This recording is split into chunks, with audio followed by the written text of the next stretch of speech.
Speaker, thank you. I have the privilege of wrapping up the contributions from my colleagues on this side of the House. It is 5 to 4 in the morning, and so I don't propose to be before us long. But I have to observe, Mr. Speaker, a few things. You know, when the Honorable Member, Minister Teixeira, started speaking, I realized that we have a problem. We have a problem in this country. And you know what that problem is, Mr. Speaker? The problem is that the people of Guyana, the future generations of this country, the present generations, are being held hostage to a lot of hurt feelings and the need for revenge somehow. To hear the Honorable Member Gail Teixeira stand and speak with such vitriol about what happened in 1968 means that we in this country have a problem, because it means that our children, we who were not even around in 1968, are being held hostage to hurt feelings. Honorable Member, I would strongly suggest therapy, because we have a nation to build, and we cannot continue to be subjected to your vengefulness and your hurt. Go get therapy.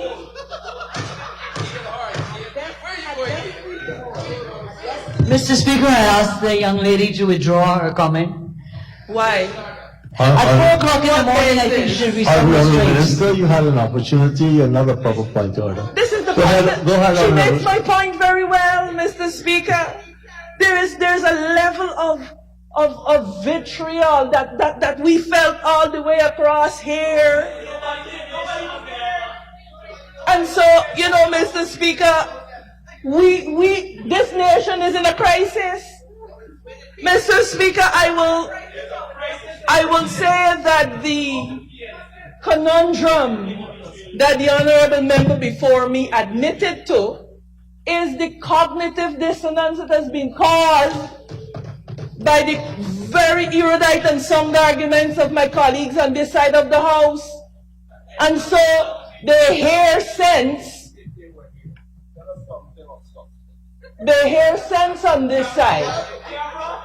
But on that side of the House, they have a difficulty with reconciling it with what we know, Mr. Speaker, are ulterior motives. They got ulterior motives. And you know the boogeyman that the Honorable Member Teixeira is talking about? I want to suspect that it might be a boogie woman.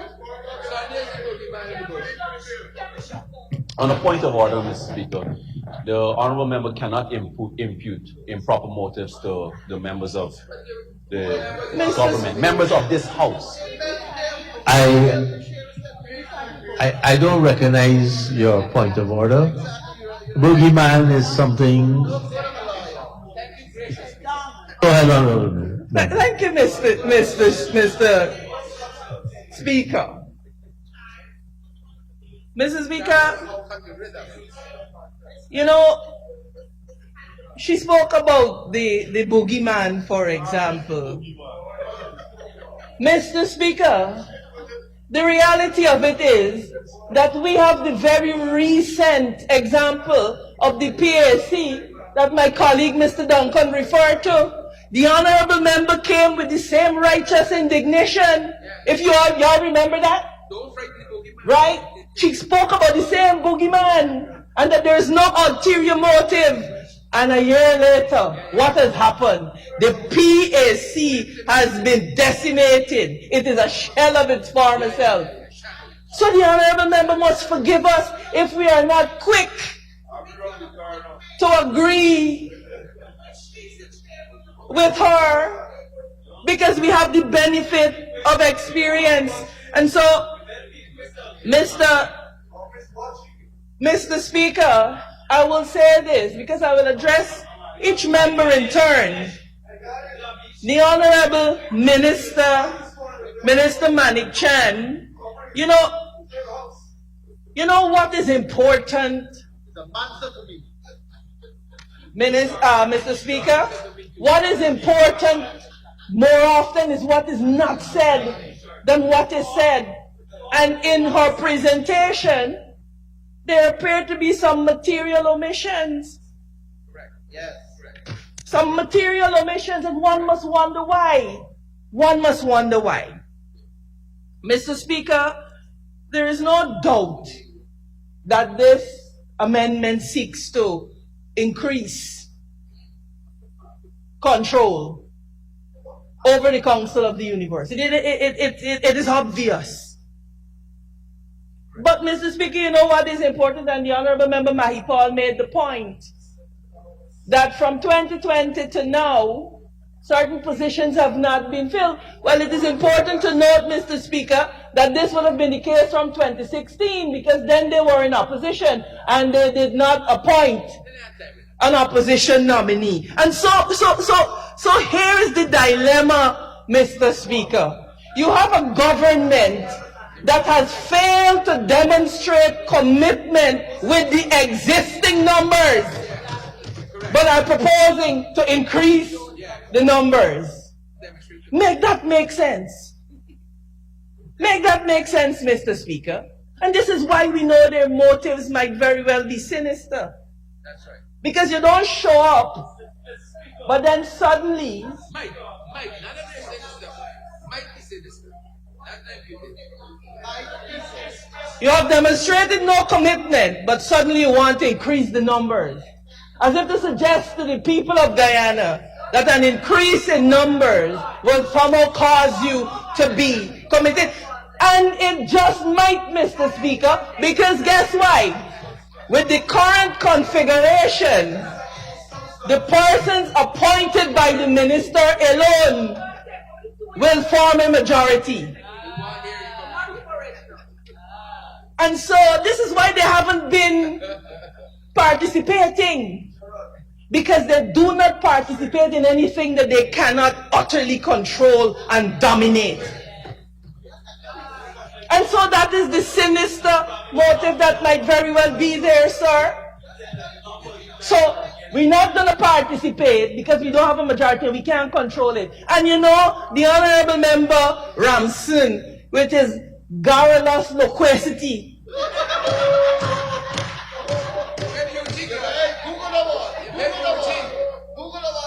he betrayed what the thinking is. He betrayed it. He said we're about to make significant investment and so we gotta control it. That's basically what he is. Loose lips, sink ships. And he sank the ship of the government. Speaker, I raise on a point of order. That's not what I said. I never said that because we are increasing, we have to control it. That's not what I said. That's not what I said. I have never said that. Honorable Minister. And I object to that. Honorable Minister, I will oppose your objection. Honorable members, please quote him correctly if you want. And it's if they're saying that I quoted it correctly, I'm challenging that. We can always check the records. Honorable Member, Ms. Walton-Desir. Thank you. Thank you, Mr. Speaker. Mr. Speaker, so, you know, we have to be able to examine these things in a sober and a temperate manner.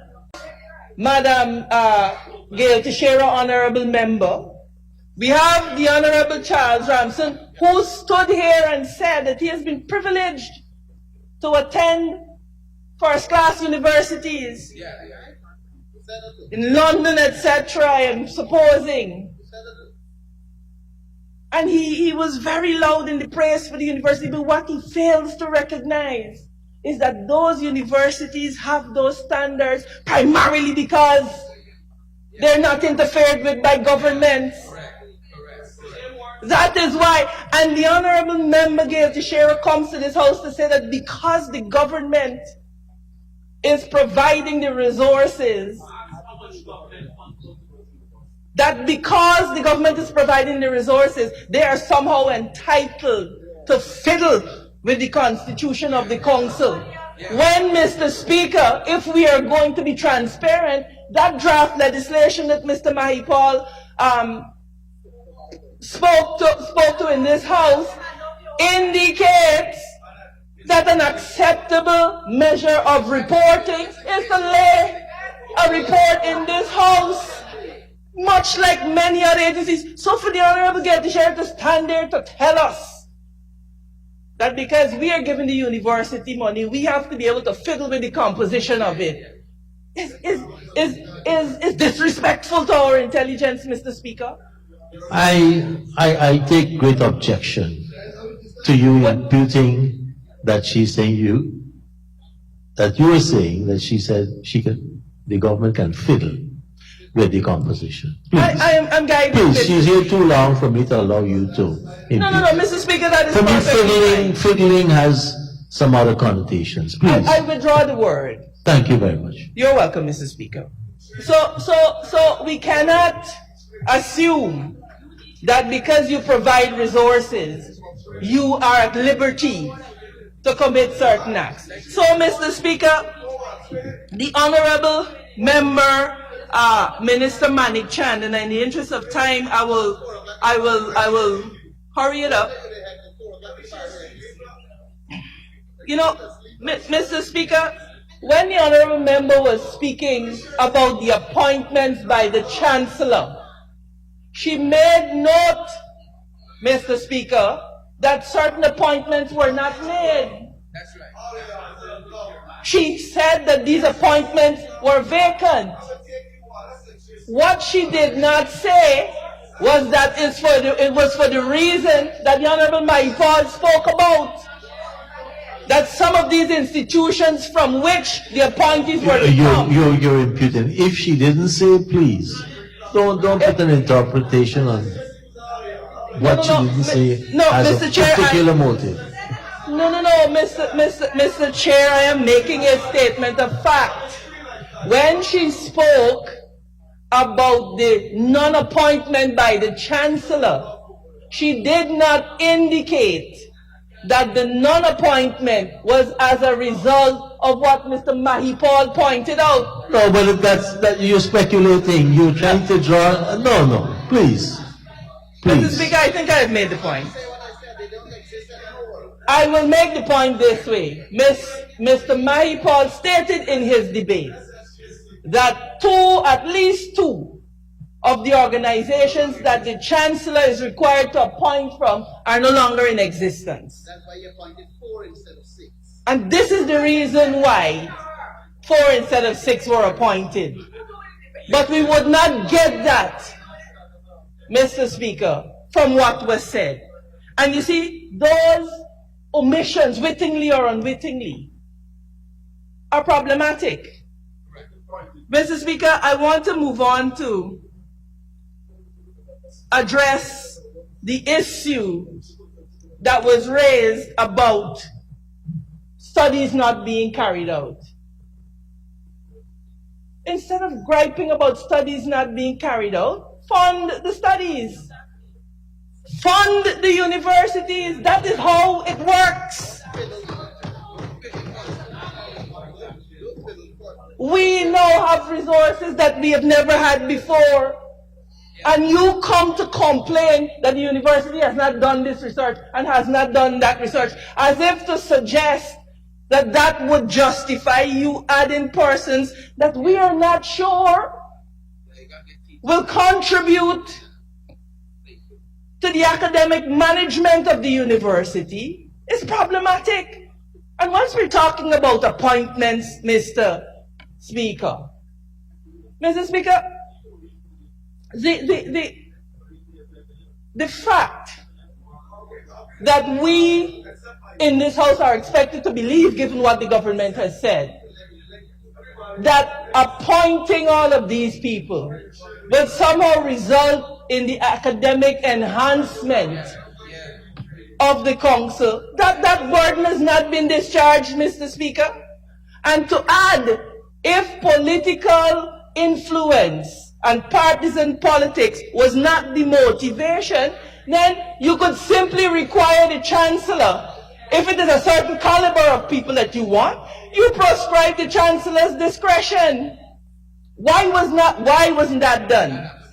Why is this only in the sole deliberate judgment? It is often what is not said that tells you what motive is afoot. And so you need these people with sustainability, experience, etc. Yeah, that is what Madam Teixeira said. Sustainable development and those backgrounds in the military. Why not give the power and the environment? Why not give the power to the chancellor to appoint? You know for a fact that two of the institutions don't exist. Why not amend and take those out completely and replace it? If it is that your concern is about upskilling the council, then why does the discretion have to lie solely with the minister? That is the mischief, right?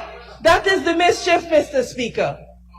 And so I believe that my colleague, Mr. Mahipal, made an important contribution. That in 2012, all political parties worked together. And they demonstrated an ability to work together. And I want to echo his call. This is the University of Guyana. It is something that, you would think, given what the Honorable Manik Chan said, would be a point of pride for this government. But instead, we see them setting up goal and funding goal. And there is nothing wrong with funding goal, Mr. Speaker, I want to make that clear. But the importance of the university should be reflected in the allocation to the university. If they care so much. So, Mr. Speaker, I want to add my voice to the chorus of saying, let us hold our horses on this matter. Refer it to a committee. Because, Mr. Speaker, what is most concerning about all of this? That an order has been passed that materially affects the existence of the university as we know it, but the university has not been consulted. And how is that acceptable in this time? That you are making an order that affects the university materially, but the university is not consulted. And so, Mr. Speaker, my colleagues on the other side would heckle.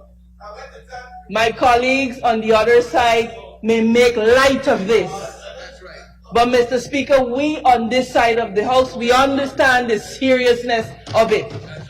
And whilst they may say, oh, we will have our say and they will have their way, Mr. Speaker, history will record that we warned. History will record that at 4:15 in the morning on Tuesday, the 11th of July, 2024, we warned. Tuesday the 9th, Mr. Speaker. It feels like we'll be there for 2 days. 2 days, Mr. Speaker. No, but in the seriousness of this moment, we are going to understand in time the implications of what the government did. And we will look back and we will remember that we on this side of the House, we warned, we implored, we begged, we beseeched. That did not be done. But it fell on deaf ears. But you know, the Bible has a saying, he that is rebuked and stiffens his neck will be cut off suddenly and without remedy. He who hath an ears to hear, let them hear.